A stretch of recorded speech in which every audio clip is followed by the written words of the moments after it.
Welcome to the Savvy Giving Gal podcast. I'm your host, Melissa Turilli-Smith, and today I'm joined by someone who is making a powerful impact in the lives of young people, Kavin Carter. With over 11 years of experience in youth ministry, Kavin currently serves as the high school Ministries director and pastor at Community Presbyterian Church in Danville. Originally from Los Angeles, Kavin brings both heart and experience to his work, helping students build a lasting faith and finding an authentic community. Throughout his journey, he's walked alongside students and parents as they navigate faith, leadership, and life in an ever-evolving world. His passion for developing young leaders, teaching biblical literacy, and encouraging students to live out their faith beyond the walls of the church truly shines through in everything that he does. Kavin is also a gifted writer. He's authored several camp ministry curriculums and co-authored multiple Bible devotionals designed to equip and inspire the next generation.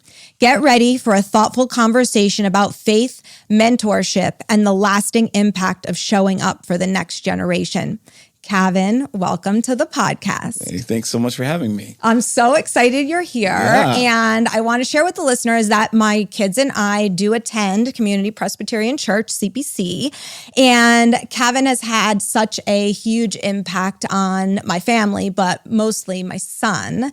So I couldn't be more thrilled to have you on the podcast today. I want to start with where it all started and what led you to be a pastor. Oh, man. There's a lot of things that led me to be a pastor. Okay. I think the biggest one was that there were several moments in my life where like the church just kind of showed up when I was like really down and desperate.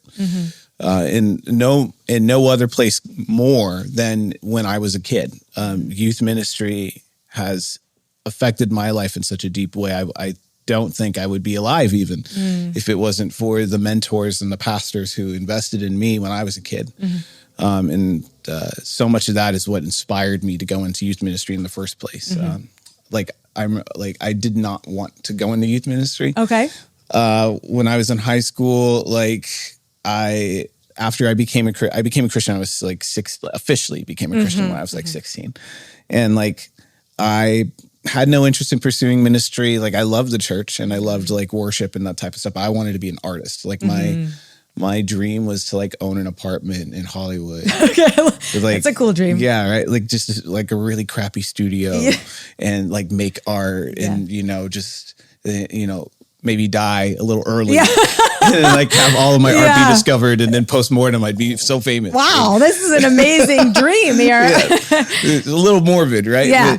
But that was my dream was to like make art and make music and, just be like, this was like 2010. So like I was 2011. So super like hipster, like work at a coffee shop and just, that would be my life. Right. And then like several people, I believe that God like speaks to us in many different ways, but one of the biggest ways is obviously through scripture. And the second biggest way, I think for me personally, has always been through other people. And there were just several people in my life who kept saying like, hey, you should consider doing this. Like, hey, I see you have this gift. You should do this. And there were several times they'd be like, no, don't want to do this. Like, this is lame. I have no interest in this. And then eventually, after enough people said, hey, you should do this. Like I was finally like, all right, like, I'll follow what you're asking of me right now, God. And the cards were laid out in such a way that like there was an internship open at the church I was at the time. And I fell in love with like just doing ministry work. And the rest is history.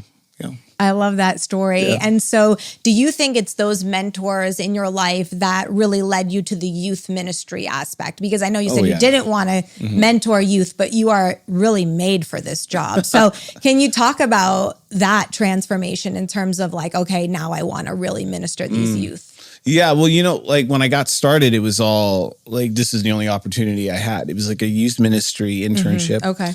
But I think I had seen, as I got older, I had seen in my life how impactful youth ministry had been for me. Like students in between the ages of like 14 and 18 make foundational decisions that even though they don't realize it will impact the rest of their life.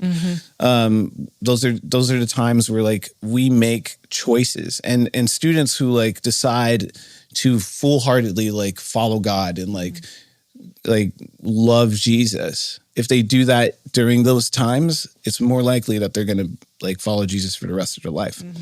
And so I really felt like, man, like so many people in my life poured into me at this age when like they didn't have to. Right. And that really like put into perspective for me, like, God, if this is what you want for me, then like just do it for me. Because originally when I interned, I was like, maybe I'll like study theology. I'll go do something else like that. Maybe I'll do missionary stuff. Or I worked at summer camps for a long time because I thought that's what I wanted to do. But yeah, like it's for me, so much of it is one, giving back for in a weird way. It's like giving back for all of the people who poured into me. And then it's also like, if I could experience this fundamental change of perspective in life at this age, then I know it's possible for others too as well. And so I'm not under an illusion that like I'm responsible for the salvation of my students. Like that's all God. I just get to play a small part in that. And so like, it's really cool for me to just witness how God works in the lives of young people. And to be a small part of God's plan in that. Yeah. Yeah. Well, I think you truly are a vessel because your honesty and what you talk about with the kids, and I'm going to reference my son a lot in this episode because obviously I've had a close relationship now with the church because my son has a close relationship with the church. And I think the honesty that you bring to that is really a gift from God, because you're not coming at this like all perfect and, you got into this, when you were little and it was like you've had some real hardships in your life and you're able to convey that to the kids. And then they're like, wow, if Kavin can be this voice for us and can believe in us, then we can be that for other people. And so you really do touch the lives of all of these kids, hundreds of kids, really. So since you're around all these teenagers, can you share what you think some of the biggest challenges these teenagers are facing today? Yeah, I mean, there's a lot of stuff that kids are facing. I mean, off the top of my head, I think like body image issues, social media stuff, politics super influences our kids, whether we want it to or not, gender identity, sexual identity, drugs, alcohol. I mean, there's so many things, but I think if I was to boil everything down to like what kids are going through, it's the same thing that you and I went through, which is it's a struggle of identity. It's who am I? Right? I forget the name of the book, but there's a book that talks about like the 3 big questions that all teenagers will ask. And one of them is, what is my purpose? And that truly is like, that's a question everyone in life asks. I think it is exacerbated for our high school students and middle school students. And even to an extent, elementary school kids now, because of the access that they have to the internet. Social media has made it so that there is so much information at the tip of their hands. I was talking about this the other day with my wife about like how kids nowadays don't have awkward phases. Yeah. No, I talk about that all the time, especially the girls. Yeah. I'm so sorry, but these girls look better than I do. I mean, they're like, and they're 14, 15, 16 years old. I remember being a kid and like thinking, oh, what I'm wearing right now is super cool. And I look back and I'm like, oh, good God. I could not believe I allowed myself to wear that. That's not possible. That's not a thing anymore. Right. We have to like, there's makeup tutorials. There's like get ready with me's. There's all these things that allow both boys and girls to like not have these awkward stages. And some people would argue, well, it's a good thing. Like they're learning all these things. But I would to counter that, I'd say like, if somebody is telling you who you should be 24/7, then how do you know who you are? Yes. Because somebody else is giving you an identity. Yes. Right. And like part of that is this need to belong, this need to have purpose, this need to know who I am. Which is so funny when you think about it, because our culture tells us like, you're an individual, be an individual.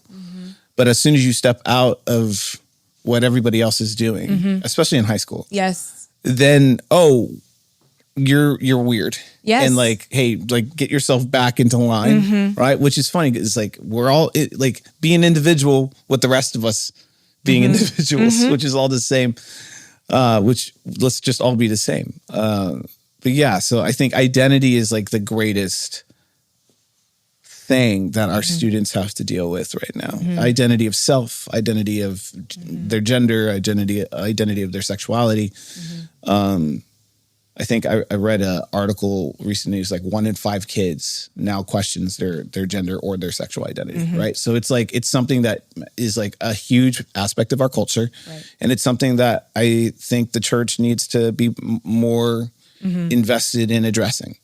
So yeah, I agree. And I think, one of the things I always say to Noah, because I believe this, is how proud I am of him that he lives his authentic life. And that's not to say that he doesn't make mistakes, because he makes a ton of mistakes. Yeah. But through this journey with the church, he has really had to kind of defend his position because he's now choosing to live this way. And it is very authentic for a 16-year-old to be talking about Jesus and encouraging others to do that as well. How do you think the church helps these kids navigate these struggles? I think a lot of it is personal relationships. When you can be confident, when you are confident of who you are, that often attracts people around you who also are confident of who they are. And I think part of my job as a youth pastor or as a high school director is to really like identify, hey, like you can have confidence in who you are. You can have confidence in your faith, but that doesn't mean that you have to be a terrible or a mean person towards people that don't believe the same thing as you. Like authenticity does not mean exclusivity, right? Like it's like pushing people away because you feel like you're your authentic self. That's actually probably more damaging to the message that Christ gives us, which is like the gospel's for everyone. And so for those kids, like what we do at Rock and I think what the church is a church, the big C, not CPC, but like big church, the concept of church needs to do for our kids to empower them is to say like, hey, like your belief, like is so uniquely yours. The beauty of the Holy Spirit is that he knows you intimately and uniquely and knows what you need. And what you need is very different from what somebody else needs. And so in that, it's just like speaking into what they need to hear, which is like, you can be confident of this. I think part of like having that authentic self is also being comfortable with doubt. So much, I think there's an unhealthy stereotype within the church that says like, we just need to take things on faith. And if that were true, I think the Bible wouldn't have so many people in it who doubted God. You know, I think the one I think of most is Daniel and how, David, and how David several times in his life is like, God, like, where are you? You know, and yet he still has faith. And so for our kids, what I try to say is like, you know, when you're in college, like you're going to get these like philosophy classes and stuff. I want you to doubt. Like, I want you to think like, is God real? Because if you're not thinking that, then you're kind of doing yourself a disservice. Now, there are some people who like have just the gift of faith and they're so just like, no, I believe this and that's all I need. And like, more power to you, man. But like God calls us to like question, to say like, what is the purpose of our life? What is the purpose of my identity and my authentic self? And like, God, like if I'm trying to find purpose in my life, like I have to question what my purpose is. And part of questioning my purpose is to say like, is God real? Is this worth it? Because if it's a hoax, like we're just wasting our time. Yeah. I think opening up the door to these kids for them to be honest about how they feel is a way to also connect with them. Yeah. Because I think that they're often just told what to think and what to feel. And they're not really looked at as individuals because they're quote, teenagers. And, you know, I have seen this because sometimes even with my own kids, I'm like, you don't know. But my son has become my greatest teacher in this journey at CPC. And so I do think they're very capable of questioning and coming to a really great answer, whatever that answer is for their own life. And so I think when you put your trust in them like that, and I think you have and the other pastors at the church, like, hey, no, you can come to me and talk about these things. They feel really comfortable. Absolutely. You know, they're not going to be judged. Yeah. I'm so excited to share today's sponsor, Vitality Bowls. Not only is it our go-to restaurant for clean, allergy-free acai bowls, smoothies, wraps, salads, paninis, and more, all made with organic granola and organic acai. But it's also an incredible franchise opportunity. With over 70 locations nationwide, Vitality Bowls offers entrepreneurs a chance to own a business that prioritizes health, quality, and community impact. Plus, Vitality Bowls is giving my listeners an exclusive discount of $1,000 off the initial franchise fee. Just email franchise@vitalitybowls.com and mention the Savvy Giving Gal podcast for more details. And I think that is that word judged, right? It's such a big word for us. It's a big word for anyone, right? Nobody likes to feel judged. But I think for our kids, like if we think about the context of the culture in which they're in, it's like, it feels like they don't have privacy. Even when they're home, they have Snapchat, Instagram, TikTok, where like people are calling them, checking in on them, seeing them. When they're at school, they have to be perfect. They have to be like, you know, I have to get the best grades. I have to be the best at my sport. I have to look like I've got it all together. And so like there is no space for failure in their life. And so when you provide a student the opportunity to be like, hey, like you don't have to have it all together. Like that is saving grace for that kid. Because like, I don't know. I'm sure you remember being 14 and being like, I don't know. No, you know? I had no idea. We're faking it until we're making it. Totally. You know? Like, I remember being a kid and just being like, I think this is cool. Yeah. And so like, this is just what we're going to do. And I look back at the decisions I made when I was a kid. And I'm like, you were so stupid. Yeah.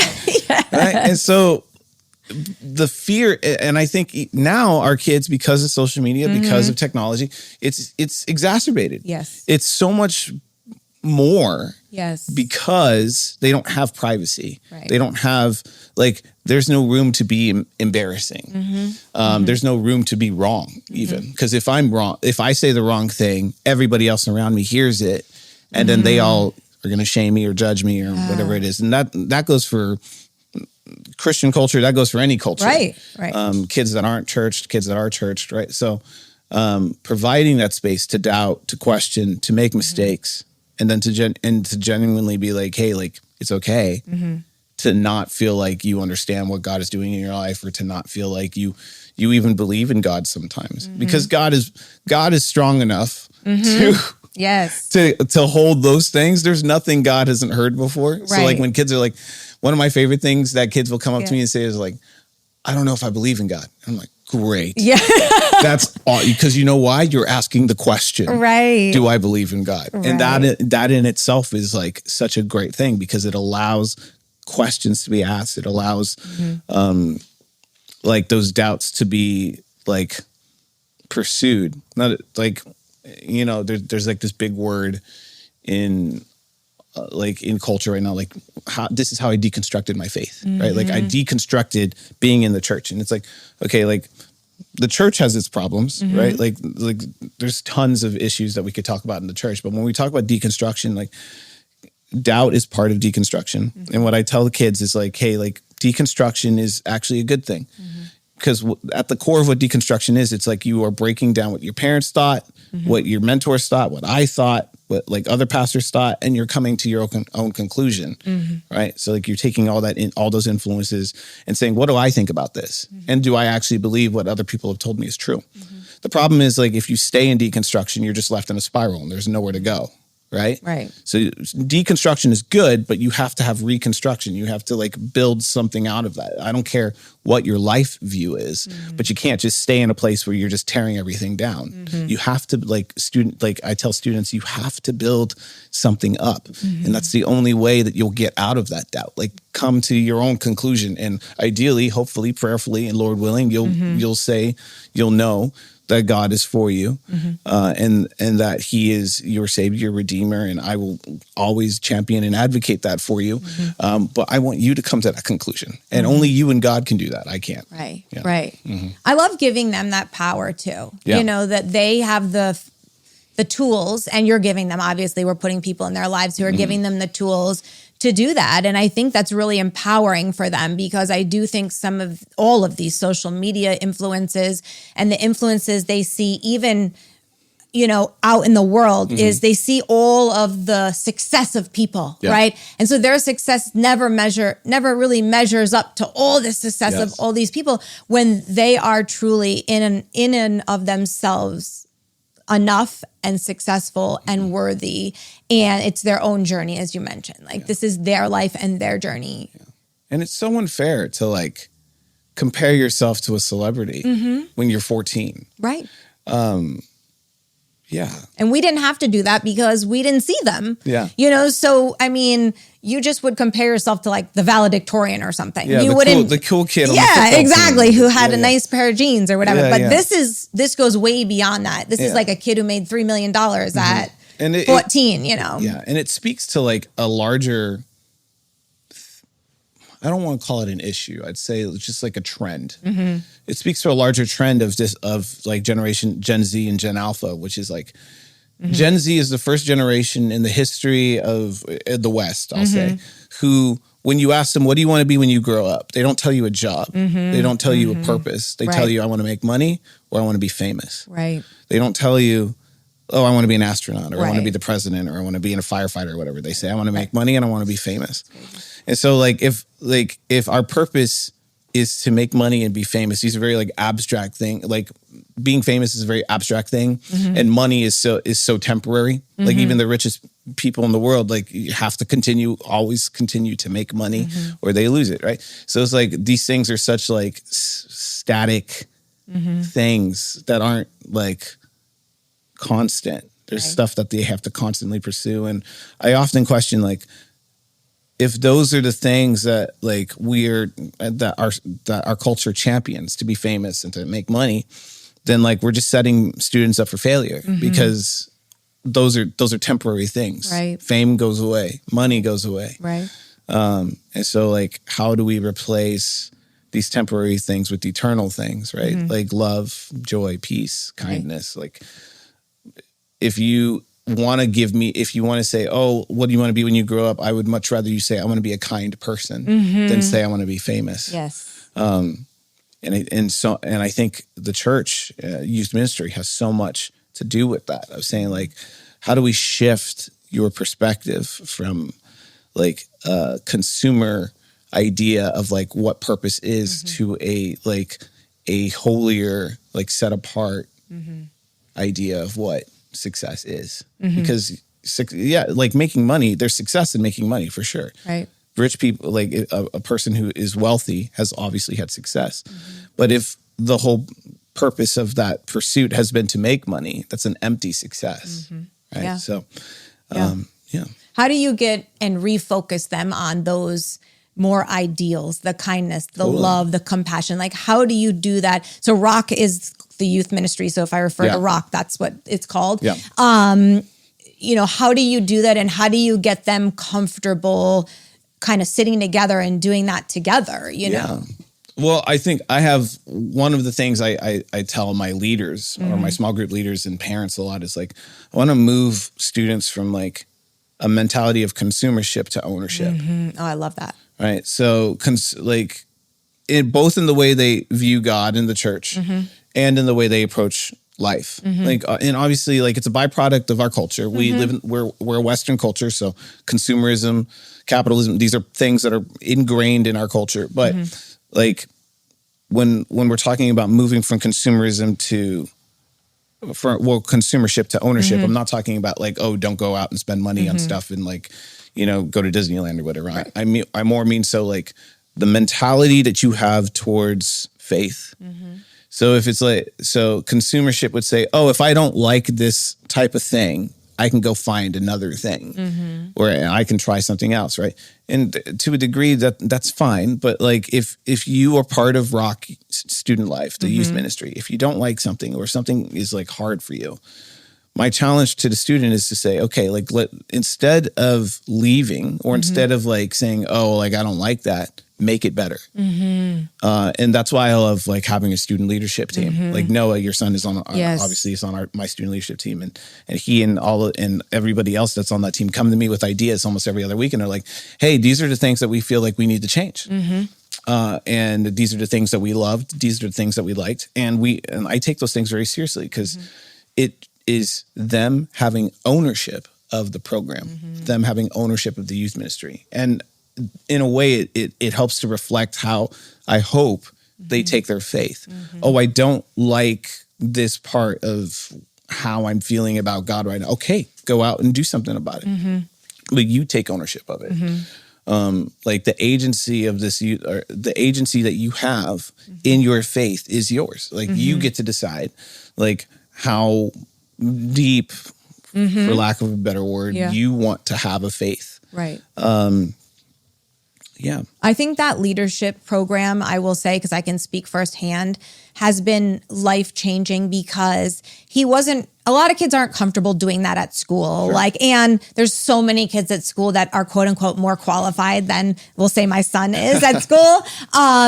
But because you've given these kids an opportunity to do that at church, a place they feel safe and comfortable, they feel like they have a voice. And it's been instrumental in his, high school career so far. Yep. And it makes them feel successful. So I really love that you've implemented that since you've been at CPC. And I hope it continues because I think kids who don't think they have leadership skills, really start to see themselves in a new way. Yeah.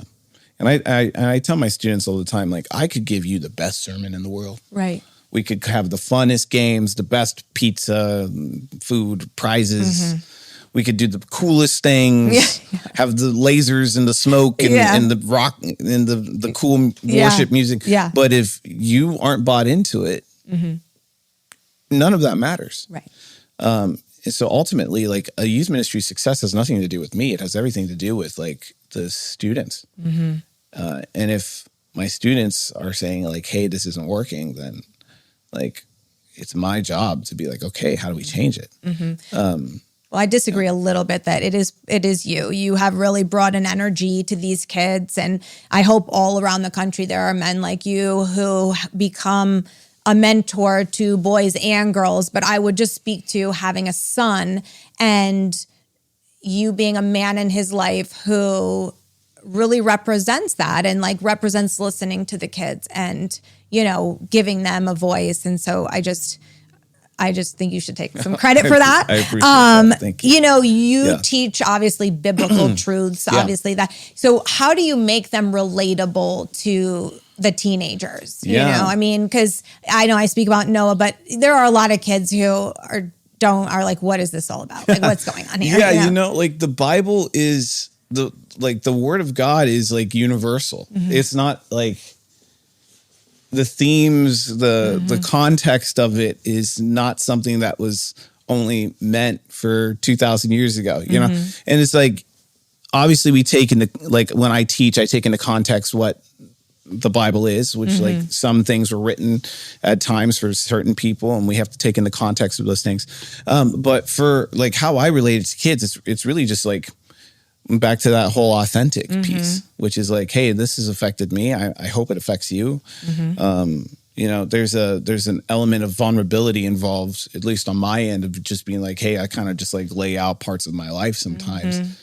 And obviously I'm from Los Angeles and the way I grew up is very different from the way that the kids here in the suburbs grew up. So like sometimes like they are like, whoa, like that really happened to you, or like, whoa, that's like, that's so different from what I experienced. But I think the vulnerability that I bring into the messages, even sometimes I was like, I'm hesitant to, because I'm like, am I oversharing? That type of thing is important. But also just like showing them that this is not some old dusty book that just like has lessons for old people. Yeah. There is so much depth and like beauty. I don't know how else to explain. Yeah, it is a beautiful truth. Yeah. And there's like hard parts of the Bible too. There's hard parts to swallow and to to hold. And when we teach about those things, it's just to be, what I tell my kids is like, hey, we're walking through this together. And like, that's so much like this, man. Yeah. I can get emotional just thinking about it. Like the scriptures are such a gift. Like that God didn't have to give us, but gave us anyway. And just to know that like the God breathed word, like the inspired word of God is like right in front of you. Like I think we take often for granted that we have the Bible. The best-selling book every year since like was first published or whatever. But like it is the God breathed word. It's like it is holy. It is set apart. It's awesome.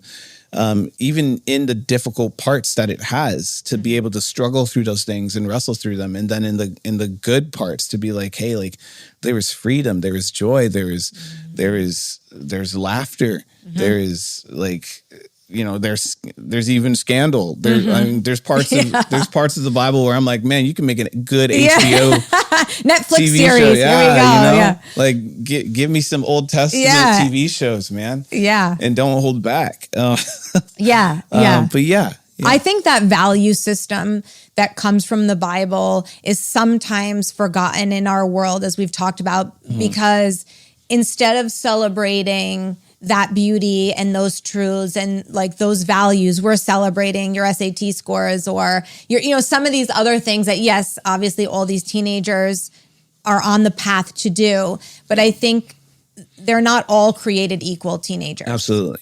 Well, there's definitely, and I know this from experience of a lot of students, of seeing their faith as another box to check. So it's like, okay, I've got my school, I've got my sport, I've got SAT prep, I've got, my family, I've got my friends, and I've got my faith with God, and I've got church, right? And it's like, if I got to just check off all of these boxes, and every week I go to youth group, great, that's a check off the box. So I go to church on Sunday, great, that's a check off the box. And so that perspective shift for students to be like, hey, this actually isn't like showing up to class. Right. Like you're investing long-term in who you are as a person here. Like, and this is more than your college prep. This is more than, your SAT scores. This is more than like everything, because this is the one thing that stays with you the rest of your life. Like your sport, that rare occasion somebody goes D1 and then goes rare. to NFL. Yeah, right? yeah. But like your faith stays with you. But like your sport career ends at the end of college unless you go into like a professional sport. But then even your professional sport, you go to like 30, 45, and then you're done. And then you got to figure out what you want to do with the rest of your life. This is eternal. This is permanent. This is the one thing that matters more than anything else. I think it's also a way for them to make decisions about all of those things. And as a parent, like I can attest to, Noah's faith came out of a traumatic situation with his friend passing away from cancer. And I could literally have we went to therapy. We talked to him. There was extra hugs. It was all the things. And I could feel him slipping away. And this has been the one thing that has kept him grounded and happy and coming back to all the things that truly matter in those times that, this awful thing, you know, kind of. And so I think for all the kids, you know, we live in a community where things look perfect and but these kids are struggling with a lot of different things. And so coming back to this beautiful book and these values, I think they can lean on that for the rest of their life, no matter whether if they have a tragic event in their teens or when they're, you know, an adult, because we all are going to go through really hard things. Yeah, God is constant, even if we are not. And it is the beauty of our relationship with God that despite whatever we do, he is always still there. And that is like, you can't say that about anything else. Nope. I mean, there's nothing in this life that is as permanent as your relationship with God. And when kids start to understand it, and like a lot of youth ministry is planting seeds, like you get to be with these kids for 8 hours a week. And then during summer camp, like maybe 5 days, right? So it's not a lot of time. Right. So like a lot of it is like planting these seeds. And this is what it was for me too. Cause like I loved, like in the later parts of my high school career, I loved worship. I loved Jesus. I like all that stuff. And like, it didn't really click for me, you know, like my relationship with God was so dependent on my friends and everybody else going to church and like all that type of stuff that like when it clicked that it was like, oh, this is between you and me. Like I can speak to you like you are my father. Right. That was huge. And when I'm working with these students, when my small group leaders are working with these students and when like other youth ministries are as well, like so much of what we do is like, okay, like we might not see what comes out of this, but like there's still going to be an impact. Like this kid will still have 4 years, hopefully, prayerfully, 4 years of like encounters that we got to witness. And that's huge. That's huge. Yeah. Feeling good inside and out is so important to me, and that's why I love shopping eCosmetics. They offer the best in beauty from all of the top brands with great prices, free shipping, and 100% satisfaction guaranteed. It's my go-to for everything beauty. Head over to ecosmetics.com and use my code SAVVY25, that's SAVVY25 at checkout to get 25% off your purchase.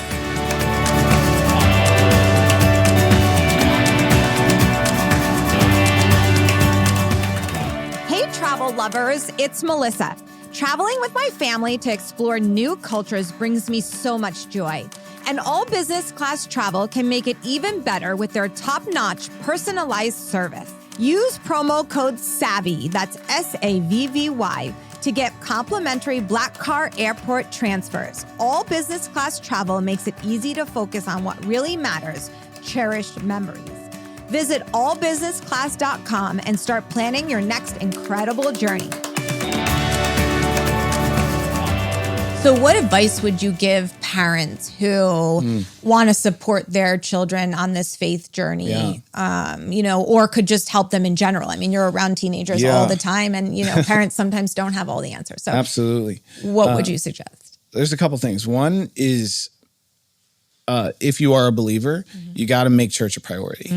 And I don't say that in a selfish way of like, bring your kid in my youth ministry, but to develop that habit of like, hey, this is a time that is set apart. Just like, I don't care if we have sports. I don't care if we have like, if the game is on, like, I don't care if like we've got a family reunion or whatever it is. Like, even if I can't make it to church, I'm going to make time for God, like it, like showing that habit, and also like encouraging your student that like whatever day of the week you have your youth ministry to get their butts into the building, because like that, like we are not meant to do life alone. Like there's so many psychological studies about how loneliness like is destroying so many parts of like of the population psyche, right? And so like, and the same thing goes for our faith. We're not meant to do faith alone. Like when people are like, oh yeah, like I believe in God, but I don't go to church. And I stay home. I watch the live streams and like I read my Bible on my own time. I'm like, bro, you're missing like 80% of what God has for you. Because it's not like, yes, you can, like, could you have a faith without going to church? Sure. But like God calls us to like be in the church, to be in faith. And yeah, again, the church has its problems, but like when you find that community and it clicks, like Noah has, or like so many other students that I've spoken to, it's like, yeah, there's like people make drama, people do dumb stuff, you know, people don't always agree, but like that's part of the beauty of why God has made us all unique individuals and made us the way we are. So encourage kids to go to church, make it a priority. And then also like for your own self, I think it's like if you have buy-in, your student will have your student will have buy-in. Now I don't mean like, oh, like go to the youth ministry with your kid, obviously. But like if you're asking questions about what your kid is learning, if you're asking, or if like you are attending like the parent meetings at your youth ministry, you're going to be much more like involved in what your kid knows. And it doesn't have to be hard. Like one of my favorite things to tell parents is like, when you're driving home, what'd you learn tonight? And you know, if it's like a younger boy, if it's a younger boy, he's gonna be like, I don't know. And that's fun and that's fine. But at least you ask the question, you know, because like students need to be able to externalize what they internalized. And so that's why like small groups are so important, because they get to like discuss what they just learned. But it's also important for parents, because it's like you don't know, you might also learn something. Yeah. Like your kid, like I can't tell you how many times like I've been talking to a kid and that kid tells me something. I'm like, whoa, I need to write that down. You know? Yeah. And so like invest in that spiritual relationship, because even if it feels like you're kind of talking to a wall, which a lot of 14, 15-year-old boys, sometimes it feels like you're talking to a wall. I promise you they are internalizing it. Yeah. And it's just going to take some time, because something happens when they're like 17, 18 years old, where it's like they click and it's like, oh, I'm sentient all of a sudden and I can speak to you. Girls, it's different. Like girls will just tell you. Yeah, they do. But a lot of boys, it's like for a while. Yes. You know? They'll get there. Yeah. They'll get there. Yeah. And I like that suggestion of right after youth group talking to them, because they are pretty jazzed when they come out of youth group. And so they really want to talk about what they just learned, especially if it's a topic that's really resonated with them. I usually do carpool, so there's a bunch of boys in there. Yeah. And shockingly, they do talk, and that's really the only time they ever talk. But I do like that suggestion. So community is really big at our church, obviously, and most churches, and helping others and being for others. Yeah. How do you bring that into the conversation with the teenagers? Yeah. And I know you just went to Mexico with a bunch of teenagers, which can't be easy. My son was there. Yeah. So could you just speak to the giving back aspect? And I mean, service is part of the identity of a Christian. God calls us to serve. He calls us to like go out to the nations, right? And so, excuse me, there is a part of not just youth ministry, but this is just for the church in general. If you have a community that is serving, the likelihood that community grows is much higher. And so, like what I try to tell students, what we try to like cast vision to our kids is like, hey, like this group is not just for you; it's for everyone. Right. And so part of that is like, they might not be doing community service every week, but my hope long-term is that they would see like trips like Mexico. We've got a couple of really cool service projects that we're doing over the summer as well. Like these things expose them to the world, and that these things will like help them know that like this isn't just like something special that we do once a year, but this is something that is like part of who we are. Yes. We are called to help the orphan, to help the widow, to help the poor. These are not things that just are good values to have. No, God says, hey, if you believe in me, Jesus says, if you follow me, then you will help the poor. If you follow me, you will help the downtrodden. You will help those who can't help themselves. And that's hard for kids to think, because like a lot of kids can't think outside themselves. Yeah. And that's not a criticism on students. That's Right. just their brain developmentally Right. is in a place where they cannot think of anything other than themselves. Right. And so it's a long-term strategy. Yeah. But we speak into it as much as we possibly can to say like, hey, this place is for everyone, but God also calls you to go out and to care for those who can't care for themselves. Yeah, I loved that message in general in life, but I've really loved that my son and my daughter have heard that from people they respect at the church. And that's just, I mean, almost required, which I love so much. Hey friends, it's Melissa. I want to talk to you about something that has been life-changing for me, therapy. I've personally used therapy, and I can tell you firsthand how powerful it is to have someone in your corner guiding you through life's challenges. That's why I'm proud that today's sponsor is BetterHelp, an online therapy service that makes it easy to get the help you or your family needs from the comfort of your own home.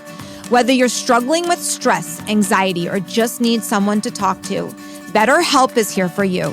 And for listeners of the Savvy Giving Gal podcast, you'll get 10% off your first month of therapy when you use our link in the description. Take that step towards a healthier you because you're worth it. Visit betterhelp.com/savvy to get started today. So at the end of every episode, I ask my guests the same 3 questions. Okay. So I'm going to ask you. So first, what does it mean to you to be a community change maker? I don't know if I'd call myself a change maker. You are. Okay. You are shaping our youth. I appreciate that. I think a lot of my heart for youth ministry and what I see as like making change has to do with how we view faith. I think so, like, there's such a stigma when it comes to like believing in God that like it has to look a certain way. And my hope is that we can change, is that I can be a part of changing that for our students to say, hey, it doesn't, like faith is not this uniform thing. It's not this thing that like you all have to be right about. I really believe that God meets us in our mess, that like you don't have to have it all together. Like if we look at the people that Jesus like was always with, like none of them had it together. Peter did not have his life together. None of them had their lives together. And so like, why would he expect us to be any less? And so to get like, to kind of just destroy, for if I'm going to be a little extreme here, to like destroy that preconception that like, I have to have my whole life together before I can come to God, which is like the complete opposite of what God wants. He says, I want to be in that mess. We're going to figure that out together. I'm going to walk through life with you. He doesn't say, all right, figure out your life. And then once you're a good person, come to me. That's impossible. Right. And so that is so much of what I see as being like a community changer, just like breaking that idea that so many kids have of I have to have it all together. And then I can come to God. I love that you give them that permission, because I think they usually think they have to have it all together for people to accept them or to love them or to think they're good. And so if you make it okay that they can be in a mess, but they're loved by God, I think that's such a gift to them. How has helping others improved your well-being? Oh man, I've been so rewarded. I think about, here's a short story. I got married last year in March, and I needed some help with the catering and like the setting up and stuff like that. And like me and my wife, our budget was getting pretty low. And I just had a group of boys that I had mentored for 4 years that just graduated high school. And I was like, boys, can you help me out? And they were like, and I was like, I'll pay you. Right. Like, could you please come? Like, I just need some waiters for the wedding, and I need some people to help break down when the wedding's over. Because we got to get out of the venue by a certain time, whatever. And they were like, dude, you're not paying us. We're just going to come. And they didn't just come for the part that I asked them to come for. They came for the whole thing. They came early in the morning at like 9 in the morning to help set up. And they were there until almost midnight. Like, clearing dinner Right. plates and serving and all that type of stuff. So like I've gotten to see the fruit of what service brings. And it's like I've seen students of mine from 10 years ago now who are now also youth pastors. Which Oh, is wow. so cool. Okay, that's which so cool. also feel so old. Like I'm not that Yeah, old. And I'm like, wow, okay. Wow, you're getting but old. Like No. they're but like their youth pastors are doing school for theology, or like when it's the small things for me. Like when kids come up to me, like there's this one student in our ministry right now. She's about to graduate, and she's like, "Kavin, I think I want to study theology."